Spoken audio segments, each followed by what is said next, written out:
Hello everybody, today I want to take a look at what makes the First Descendant what it is. So basically what's in the game's DNA.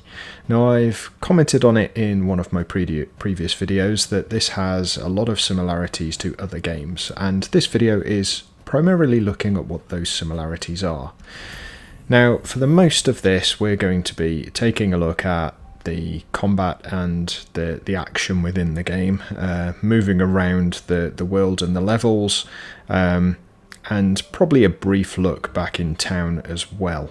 So hopefully that will give you a bit of an idea about what to expect and where it gets its cues from.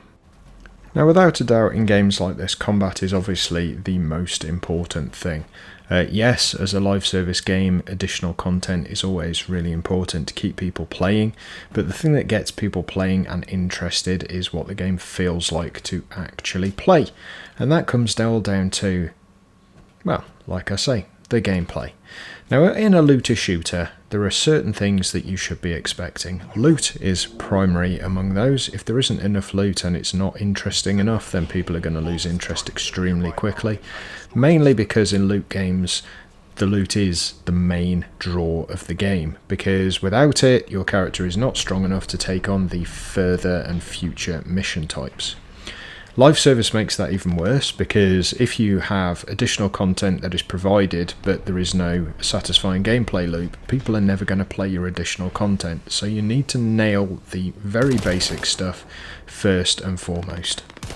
Now one thing about the First Descendant, and I mentioned this in one of my other videos, is it does nothing better than any of the previous games. There's nothing in this game where you can say, wow, that's done amazingly. You know, it's the best example of that I've ever seen. What this game does is it amalgamates all of those different aspects. If I was to draw a comparison, I would say this game is closest to Warframe. So if we take a look at Warframe, this is obviously quite an advanced character in Warframe, probably more advanced than the character I have in the First Descendant, not necessarily by level, but at least by equipment. As you can see, the environments in Warframe, I mean this is actually a PS5 upgrade for Warframe. And I know the First Descendant is a PS5 game as well, but it does have a lot less development time behind it. Warframe is now, God, I dread to think, but it's getting on for 12 years, I would imagine. 12 years old at this stage, so they've had a lot of development time and a lot of improvements over those time. As you can see, traversal in Warframe it's probably one of its most commonly mentioned aspects, because it's the only game that does have parkour built into it. Now in this area, it's not necessarily the best example, because there's nothing really to run along. So in corridors you can actually run along the walls, bounce off the walls, etc. Whereas this, being a more organic environment, doesn't give you that feel. The reason I picked this environment is because it's more like the open world areas within the First Descendant. Now, one thing I would say about Warframe is it is not a looter. Definitely not a looter. You do not get weapons or anything like that drop from enemies. This is without a doubt an action combat game. And this is where the first DNA amalgamation or meld comes into play. So in essence, if you combine Warframe with something along the lines of I don't know, The Division 2, where although this is more a cover shooter, it still does have that looter kind of feel to it in a lot of cases. You also have abilities that are tied to certain buttons, the same as you have in both Warframe and in the First Descendant, but this definitely feels more like a looter shooter. Although it's actually more of a cover shooter than a looter shooter, this also does amalgamate two genres, the cover shooter and the looter, but this is definitely more of a cover game. as you can see from the gameplay on screen. Now, one of the things that The Division doesn't really do very well in as far as the loot cycle is loot is not very forthcoming, so it doesn't drop very often at all. You have to go to specific locations. That's not necessarily what you want to see from a looter game. So people will play this because it is a very, very accomplished cover shooter. That's what people are mainly drawn to it with. Yes, there is loot. Yes, it does have tiers. And yes, you can put different abilities to your character. They all are where the genre merges on this particular game as well. But the primary draw for this is the cover shooting. Now, there is different loot, as I specified. And when you actually take on a boss in the world, so like the guy on screen at the moment, when you actually finally do kill them, there is quite a big chance that they will drop loot, which you can see in the distance. So here, you have two different rarities, I suppose. The Division does have the problem, just like the First Descendant, where there is no audible queue as such when that loot does drop, so there's no real excitement to find what have I got, what's dropped. You are playing a cover shooter primarily. The loot is just a bonus. Now if we go back to the First Descendant for a second, as you're killing enemies, there's kind of an explosion, a pinata of things coming out of them. 9 times out of 10, the things that come out of them are ammo, basically. I don't really see many weapons and everything drop from normal enemies. They do drop. But primarily you will find that it's ammo and things like that for your gun. That's, again, not necessarily a bad thing. Now, if we were to bring Anthem into this, which I'm not going to because I don't think there's enough of a comparison, even though I did initially mention that in my first ever video on this game. But if we compare it to something like Outriders, again, nothing drops from anything apart from the end bosses in Outriders. Not that I can remember anyway. And especially when you start doing the resource drops, then you basically get a loot pinata at the end when you open the final pod.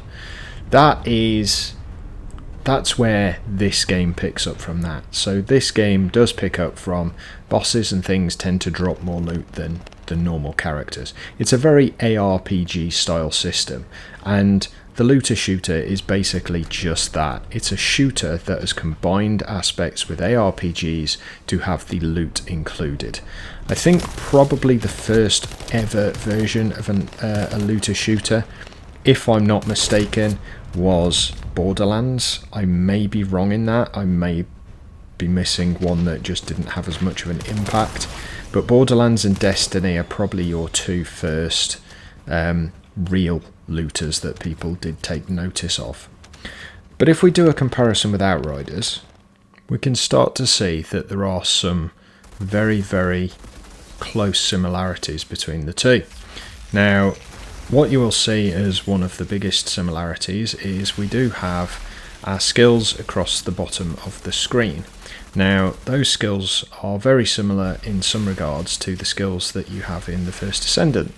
Now, I personally think the Outriders skills look better and feel better when you're using them, but that's just a personal opinion. And Outriders is much more of a high sci-fi type of game. It's kind of very similar to the First Descendant in that regard as well, that you are this super being who is basically humanity's last hope, just like the Outrider in the Outriders game. As you can see, the weapon play plays heavily in Outriders, but just as the weapons play heavily, so do your abilities. Now, you can play a full firearm or firepower build in Outriders, and you can rely extremely heavily on your weapons in the First Descendant. I would say you can rely more heavily on your abilities in Outriders than you can in the First Descendant, simply because there is a hefty cooldown on your abilities in the First Descendant. I suppose there are ways that you can reduce that cooldown, especially as it does take up the augment abilities, or the augment from Warframe. I'm not going to show you those because that's literally just a card system that give you passives for your character. But the actual feel of playing with your character in the First Descendant is a slightly subdued version of the feel you get in Outriders. Now, like I say, I think Outriders personally was stopped way too soon. The development was stopped way too soon. And I get why. I understand all of the controversy with People Can Fly not being paid royalties by Square Enix and not wanting to work with them anymore. I get that. It's just a shame that Outriders was the thing that suffered from that, because this could really have been the looter shooter to end them all. I just find it so much fun to play.